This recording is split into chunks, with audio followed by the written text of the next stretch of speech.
a mighty force deep inside of me. I once was blind, but now I see from the mighty winds of change.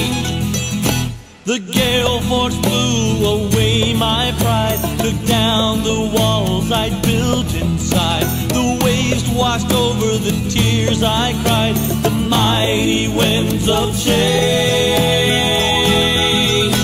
A mighty wave, it's amazing grace.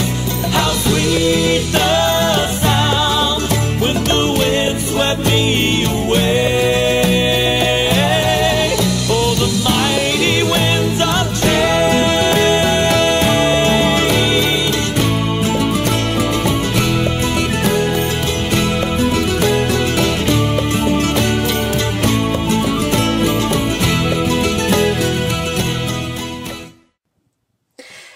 Everyone, I'm Apostle Dr. Lee Ann Marino, and this is Power for Today.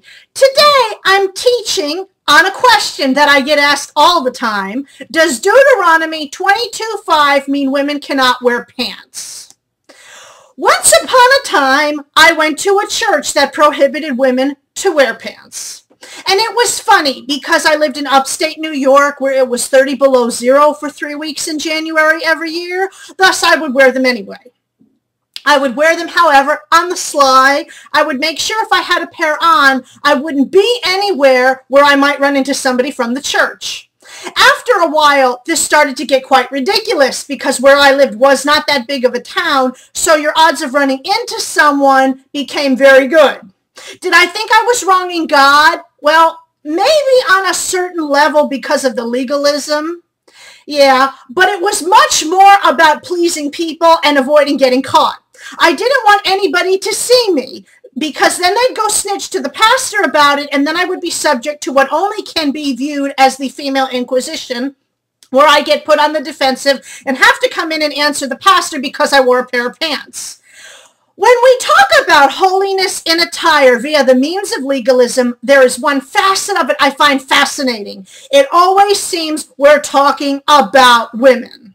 Whether it's about how long our hair should be, that we shouldn't wear makeup, that we can't wear pants, that we shouldn't wear jewelry, that our shoes can't be open-toed or have an open back heel, how long or short our skirt should be, we never hear commonplace discussion about men and how they should dress themselves. I find this ironic because Jesus told us that if a man lusteth in his heart, he already committed adultery. And the language there does specifically refer to men. But we've gotten so used to generalizing it, we forget the way that it's worded. For some reason, however, we don't generalize teachings on attire about women. We still make them gender specific, and we are always talking about the women and what women should or should not do or should not wear when it comes up, as I just discussed in a program with Apostle Katrina Mayer about this very topic. The most common passage invoked about women in their attire is Deuteronomy 22:5, which says, "The woman shall not wear that which pertaineth unto a man, neither shall a man put on a woman's garment, for all that do so are an abomination unto the Lord thy God." And that's from the King James Bible. So does this verse mean women can't wear pants, which is how it is often used? Let's gain an understanding of this passage, the time, the culture, and the purpose behind the passage. If we want to see the word living and active, we need to understand what it means and see how we can understand it so it will make sense to us today. First of all, let's understand that there were different types of laws within Old Testament law. Not all the laws served the same purpose. For example, there was sacrificial law, there was spiritual law, there were social laws which guided the way people interacted or did business with one another, and there were hygiene laws. Laws which prevented the spread of infection and disease and encouraged people to be as hygienic as possible. Let's remember, people in those days did not bathe regularly, nor did they have running water or showers. Ivory soap had not yet been invented. There was no deodorant. There were no washing machines. There were no toilets. There were no sewer systems or water treatment plants. People lived in tents in dusty and dry sheltered conditions with a high rate of contamination from elements. Women didn't have sanitary napkins or tampons. All that existed were puddles, ponds, rivers, and probably some basins by which they could wash themselves or wash their objects. None of these methods were, in the long run, the way that they were done, particularly sanitary. This means that there was a high level of disease spread, especially among the contact in with the sexes. So did a little bit of research to discover that trousers were first discovered around 6 BC by those who would ride horses. So they served a practical purpose, and that they were worn by both sexes, not just males. Women have been wearing pants around the world in different cultures for thousands of years, especially in nations such as Korea and India. And a lot of their clothing is more modest than some of what has been historically worn in the West. There is no evidence, however, to suggest that pants were worn in the days of Deuteronomy. Clothing was extraordinarily unisex, meaning men and women dressed alike. It looked kind of like bed sheets, a little bit like a toga.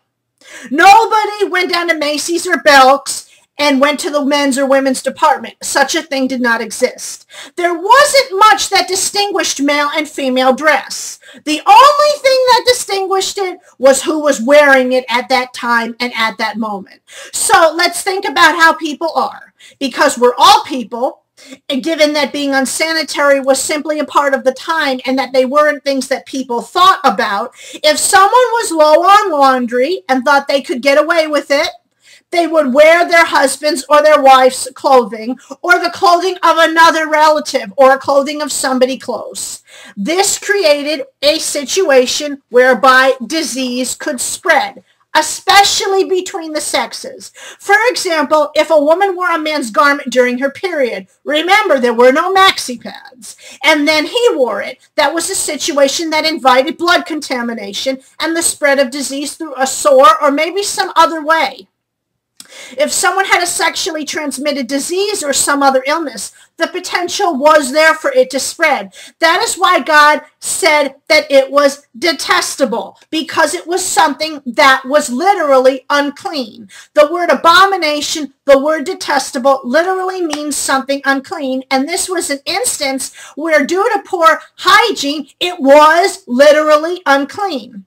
So now that I've sufficiently grossed you all out for the day, the bottom line is the Bible does not anywhere prohibit women from wearing pants or clarify that pants are a garment specifically for men. Pants aren't immodest in and of themselves on a woman. If anything, pants could be quite immodest on a male if they are too tight in certain areas, which you can all catch my drift what I'm getting at. Without me having to get into the more graphic, Deuteronomy 22:5 is discussing a matter of hygiene, and it's a hygiene law. Because people today tend to wear their own clothes and wash them regularly, the law doesn't apply today, and it certainly is not in a place to be misused. The most we could apply it today is to say maybe it's a bad idea to share each other's dirty underwear, which I would think would gross most people out anyway, but they might think of it in a way today that it's unclean for us to spread disease via contamination. If you're going to quote this verse, quote it correctly. Stop trying to use it to make it sound like a woman who wears pants is some kind of immoral prostitute. Keep in mind, when a woman wants to pick up a guy, she doesn't typically wear pants anyway. We all know how to dress to get attention, and a pair of pants simply is not it. Instead of narrowly using a verse to impose law on only a woman, start to get a better understanding of why the law was written as it was and the very purposes each law served, to get a better understanding of its purpose for the people of the Old Covenant. Today, we could say that it's advisable to make sure disease is not spread, that we use gloves when handling blood or body fluids, and if for some reason we have an issue, we are kind enough to do our best to make sure that we do not deliberately set out to contaminate or infect other people. Thank you very much for watching the program today. Do you have questions, comments, maybe something you'd like to see on one of these programs? Be sure to send me an email at questions@powerfortoday.org. And be sure to visit me on the web at www.powerfortoday.org. This is Apostle Dr. Lee Ann Marino saying thank you for watching the program today. And remember, God's power can be yours because through Jesus Christ we have power for today. I was lost in a raging sea. The storms were overtaking me, sinking fast into the sea. Then came mighty winds of change. My sails took course with land in sight. The lighthouse shone in the midst of night, turned me around and gave me light. Oh, the mighty winds of change.